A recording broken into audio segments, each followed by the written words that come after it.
Near Mint Condition, the home of collected editions. That cover's so awesome. This is Mr. Chris Claremont, a legend. Melanie goes, Tired.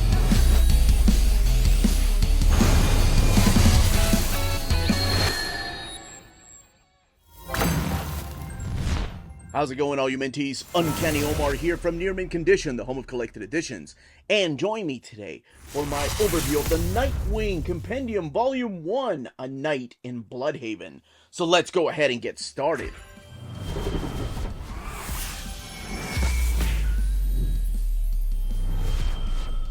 And welcome back, everybody. So what we're looking at here is the latest DC Compendium and the very first Nightwing Compendium. We're looking at Nightwing, Volume 1, A Night in Bludhaven Compendium. You have this amazing piece by series artist Scott McDaniel, Nightwing, A Night in Bludhaven, Compendium 1, the DC logo there. Nightwing, A Night in Bludhaven, Compendium 1. I really like the design of this spine, by the way. The DC logo down there. I know it's simple, but I think it just really stands out. And then the back of the book, No One Can Be a Boy Wonder Forever. Oh my gosh, this era of Nightwing. Now, this, of course, has been previously collected before in a series of old trade paperbacks that are now out of print. Just about probably longer than that now, 2016, 2017. They started releasing trade paperbacks of this series. And this is the set I'm talking about right here. Nightwing Bludhaven, Rough Justice, and False Starts. And I will say that this Nightwing Compendium actually has more than these 3 volumes. Stuff that has never been collected in Nightwing collections. So we're actually going to take a look at the book here. Again, the piece by Scott McDaniel. We didn't take a look at the back that long, but there's another piece by Scott McDaniel. No One Can Be a Boy Wonder Forever. And then you have the ISBN down here. And the retail price of this book being $59.99. So we're going to crack this book open. I'm going to showcase the artwork, talk about the stories, and when this takes place in the Nightwing reading order. All right, let's go ahead and crack it open. Okay, cracking the book open. We have the Nightwing title page here, A Night in Bludhaven, Compendium 1, Chuck Dixon, Dennis O'Neil, Devin Grayson, Scott McDaniel, Greg Land, Doug Braithwaite, Alex Maleev. Those are just some of the creators, of course. And then you have Carl Story, Mike Sellers, Bill Sienkiewicz actually inking some Greg Land in the Huntress miniseries. Roberta Tooze doing the colors for the ongoing series, and her colors are amazing. And then the lettering here by John Costanza and Tim Hawkins. And, of course, the cover collection artist right there. You have the table of contents, which is nice. I really like this. Love the design of the book, too. And again, the continuation of the table of contents, and you're looking at over 1,011 pages. My gosh, the first solo series debut of Nightwing. So first, before we talk about what the story is and what's going on through these pages, let's talk about what's collected in here. So in here you have the 4-issue miniseries Nightwing, which is what we're looking at right now. This is the story by Dennis O'Neil and artwork by Greg Land. And then you have the ongoing Nightwing series, 1 through 25, the 1 millionth issue, annual number 1, The Wizard Presents Nightwing half issue, Nightwing and Huntress 1 through 4, Green Arrow 134 to 135, Robin 55, Detective Comics 723 to 725, and then Detective Comics 1 million. 1,024 pages and $59.99. Now, something to keep in mind if you're wondering, like, okay, why are those issues collected in here? They're collected in here because they're part of the Brotherhood of the Fist storyline. And on top of that, they are mapped wonderfully. They're put exactly where they're supposed to be, including the 2 1 million issues that wrap up this series. All right, now, I am going to talk a little bit about what happened previously, the status quo of Nightwing during this time. So I have to talk about Nightfall, Night's End, and Batman Prodigal. So if you haven't read those, I strongly advise reading those before reading this. As a matter of fact, the only thing that's really missing from here is Alfred's Return, which is the Nightwing one-shot. That's collected in the Nightfall Omnibus Volume 3, Night's End. All right. Now, previously, Batman's back got broken, of course, during Nightfall. Bane broke his back, and instead of choosing Dick Grayson, he chose Jean-Paul Valley to take his place as Batman. And Dick found out. He came and confronted him. This is, of course, after Bruce had healed. They have this wonderful, wonderful conversation about fathers and sons and why he didn't choose him because he was out there, being his own man. I thought that was so beautifully put. And then eventually Bruce Wayne became Batman again. Now, he had to leave for a little while, so he left Dick Grayson the costume this time around. And that's the storyline in Prodigal, where Dick Grayson becomes Batman, but this time around, it was Batman choosing him, and it was so wonderful to see him work with Tim Drake. And in here is where Dick Grayson kind of becomes his own man.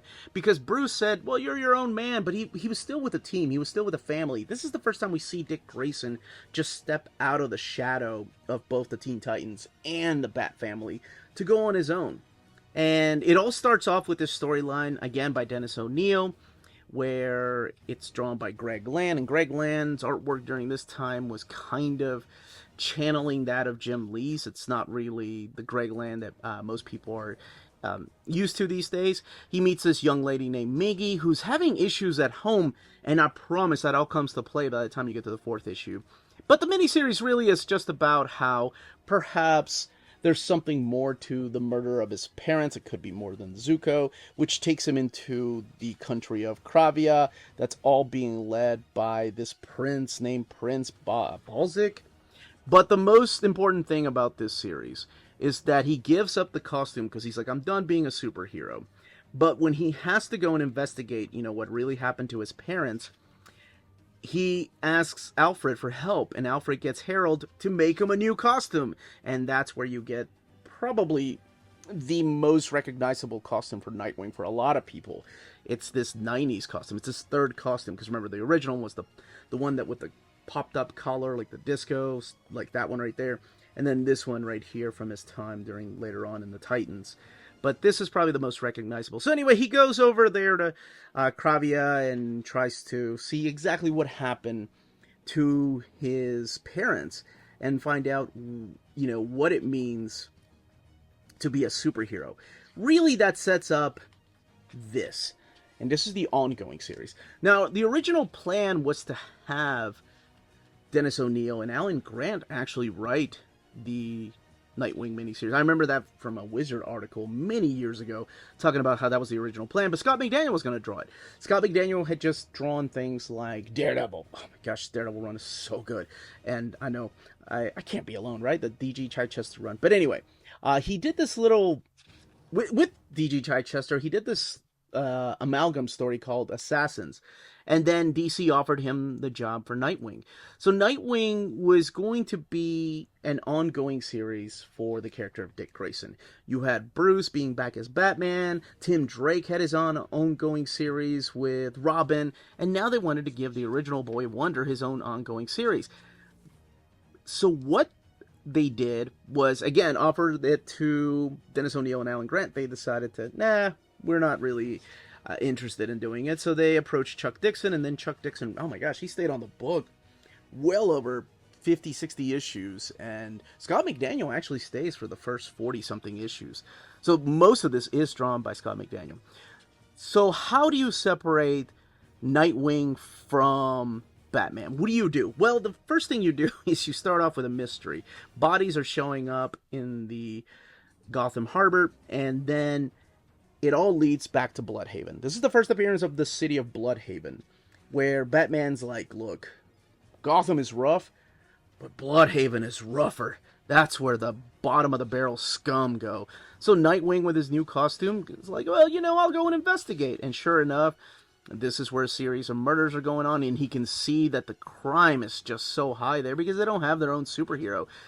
And Nightwing during this time, he's a lot like Spider-Man in the way that he does his quips, right? Like he's getting his hair cut off right here, and he's like, hey, it took me a long time to grow that ponytail. It looks stupid anyway. Actually, I was going to get it cut. Then he's talking about how he wanted to get it cut for a professional. It's like quips like that you're going to be seeing throughout the book. And again, wonderful, just hyper-energetic art by Scott McDaniel. And he gets his own supporting cast, and what he ends up doing is he decides to stay in Bludhaven because he's like, you know what? I've lived in Gotham. Been with the Teen Titans. I've never really been on my own.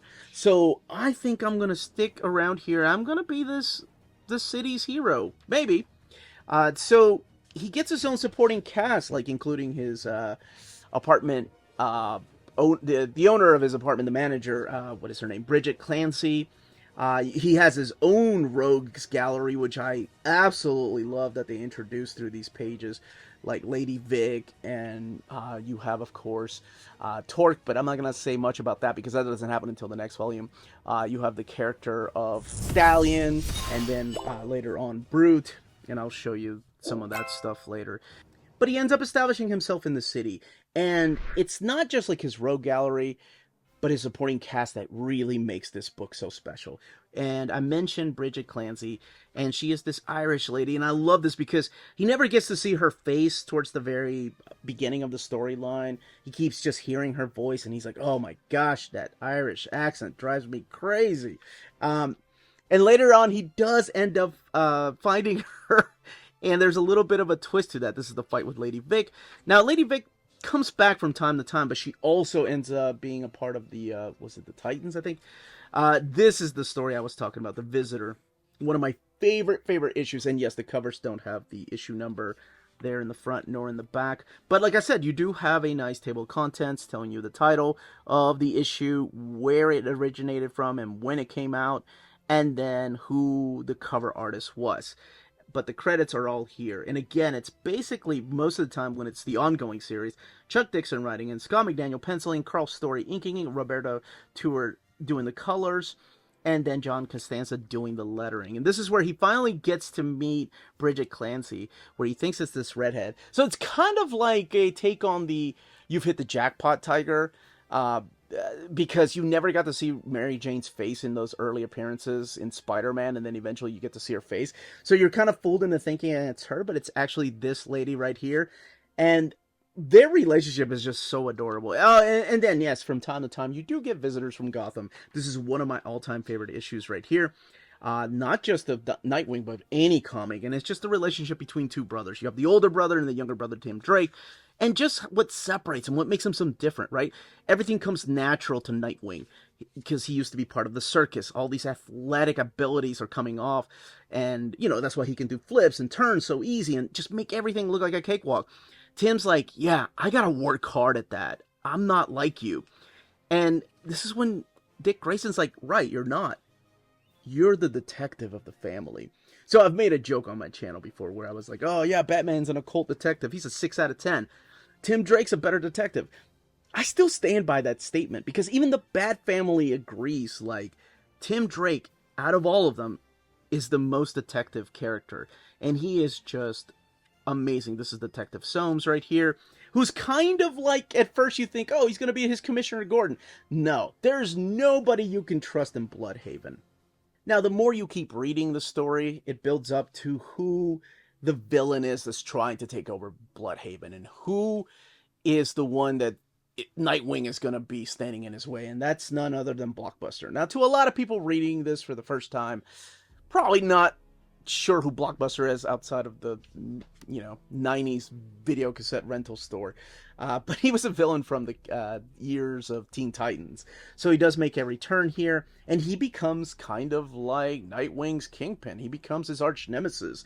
They have huge battles, and I love the contrast between Nightwing, who's just so agile and quick and limber, and then you have Blockbuster, who's this huge mass who just doesn't let anything knock him out. I mean, if he grabs you, your neck is broken, which comes into play a lot through here. This is the arc with the Scarecrow. Just again, really, to me, amazing artwork by, well, Scott McDaniel. And then I went to this is the annual right here, where maybe Dick Grayson ends up getting married, and maybe he gets married to this lady named Claire. Oh no, what is her name? Emily Washburn. Why are they getting married? Well, gotta read it to find out. And do they stay married?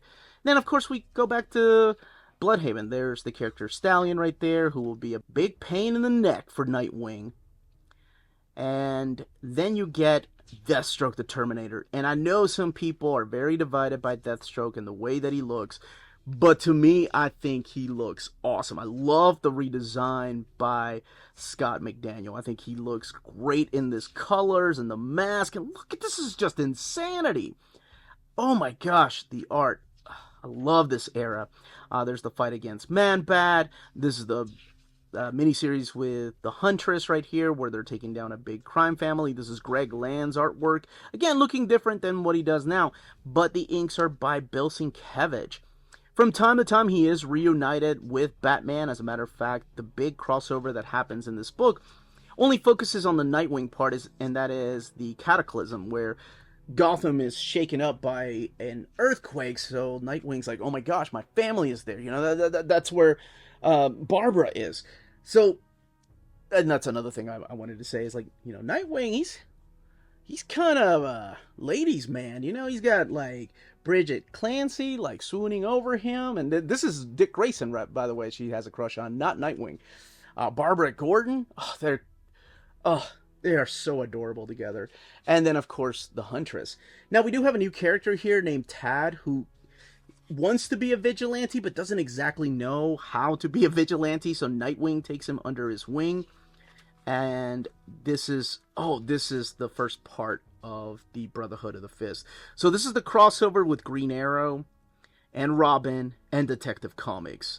And again, at the time, it was all written by Chuck Dixon, so it was a pretty easy crossover to write, I'm sure. Well, it's 5 parts, but it involves Deathstroke, it involves Lady Shiva, and other characters that I will just not mention.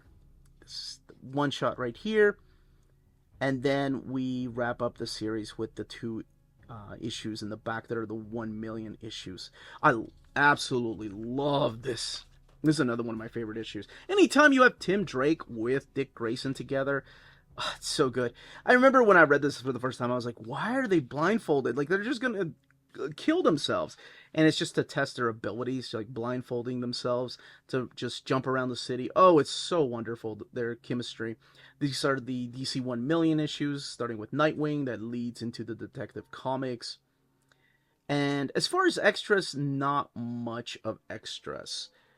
As a matter of fact, these are the only extras that are in this book. It's just a couple of like original pages. Now, let's talk about the build. So it is glued binding, 1,024 pages. The actual stock they're using for the compendium seems a little flimsier, like the Milestone Volume 3. Not as sturdy as the first 2 volumes of the Milestone, so I don't know if that means it's going to crease for sure. I've tested it as much as I could, and it hasn't creased yet. I was reading it last night, and I was reading the middle chapters to see just how it held up, and still no crease, so that's good. You know, I remember when the Spawn snapped on me. The paper stock they're using nowadays is this, it's like a satin type of paper. So it's different than even the trade paperback days. The trade paperback days, they were using this. Actually, let's do a quick comparison. So we have the trade paperback here on the left-hand side, and the compendium over here, actually. Oh, the pages have flipped. Okay, interesting. Yeah, so this is like glossy paper on the trade paperback, and this is like that satin finish to it. Which, honestly, they've been using since, like, oversized hardcovers, or the, the new Omnis. Feels like this kind of paper stock instead of this glossy paper. As far as the colors, it just looks a little bit lighter than the colors that are over in the trade. Trade seems just a little bit darker. But the way the book lays over isn't terrible. I mean, you're going to have to hold it down because it is glued binding. And I do want to talk about the art, though. And why, God, just look at that angle. Like, they're not using traditional angles for this book, and that's why I love it so much. It's like the point of view of the gun barrel and things like that. They're trying out just different things. And the colors, my gosh, the colors are amazing. They really pop out, like the way that the city is lit up. You know, it's darker than Gotham, so even during the daytime, it doesn't really feel like daytime. It always feels like this dirty, gritty city.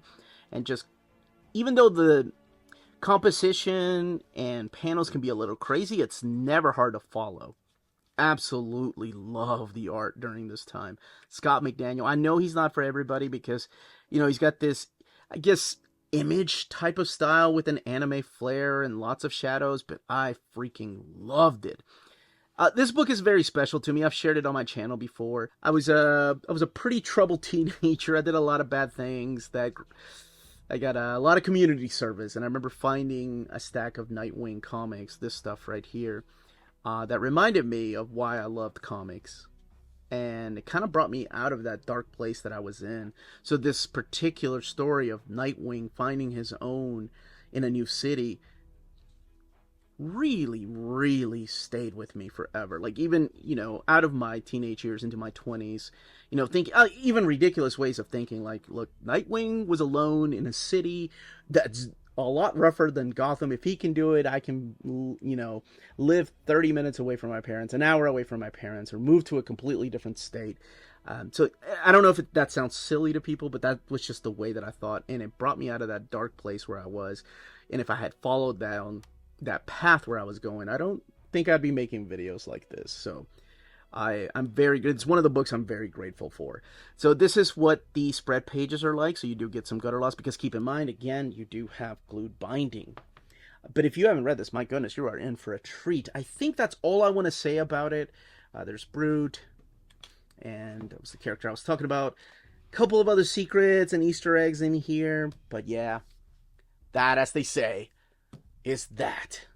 If you're interested in purchasing this book, don't forget to check out our sponsor, cheapgraphicnovels.com, your online home for graphic novels and collected editions up to 50% off cover price. They have excellent shipping and prompt and helpful service. Check out their bargain deals for up to 90% off cover price. And don't forget that CGN also takes pre-orders. That way you don't miss out on the hottest releases. And they are currently running a special promotion for you Minties. If you're a first-time customer, after receiving your order confirmation email, reply back to that email and let them know Near Mint Condition sent you their way. They will then apply a free shipping promotional credit to your next order in the US. Cheap Graphic Novels, your source for the hottest books with the kind of deep discount, quality shipping, and customer service that will keep you coming back for more. And that was the contents, the page count, and build of this compendium. Let me know in the comments down below if you've never read this era of Nightwing and this is your first time reading it. If you've read it and you're upgrading your trade paperbacks, hoping that DC will continue with this and give us all the way through the end of this particular era of Nightwing. And of course, if you have any questions, or if you're going into it completely blind, just based on some crazy guy on YouTube, it's like, this is a really good Nightwing story. Anyway, if you have any questions, leave them down below. Don't forget to smash that like button on the way out. Everyone stay healthy and safe out there. Much love.